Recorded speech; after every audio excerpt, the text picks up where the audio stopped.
Thanks for joining us tonight at 6. First up for you tonight, it has been exactly 2 weeks since the Bristol Police Department lost two of their own. And as the community continues to grieve the loss of Lieutenant Dustin DeMonte and Sergeant Alex Hamzy, so do their fellow officers and the Chief of Police, Brian Gould. And I sat down with the chief today to talk about the past 14 days from the moment tragedy struck to leading the department in the difficult days ahead. Here's part one of our conversation.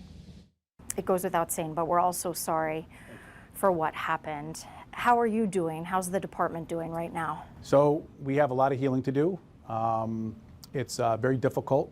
We've had a significant loss to the department. So we have, it's going to be an uphill battle for sure.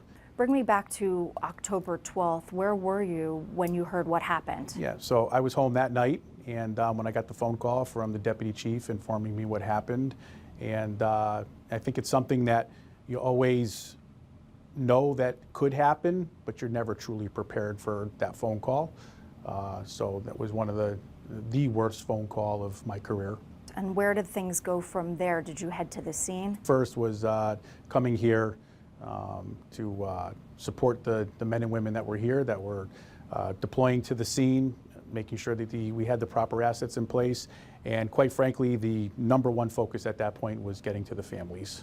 How difficult was that night, and what was the scene like when you arrived? The scene at that point, you know, anything like that is chaotic at first, and then once it gets locked down and stuff, and the investigators come in, it slows that portion down a whole bunch. But there's a lot of emotions going on. There's a lot of fear, anxiety. You don't know exactly what happened, and so it's difficult to manage.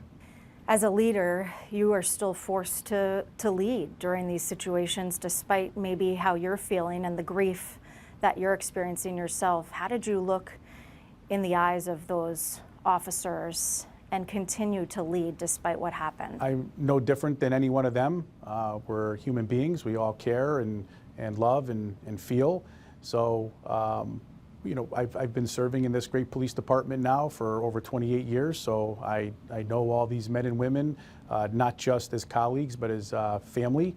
And so it was difficult, but there was a tremendous amount of pride as well. They really do have so much to be proud of.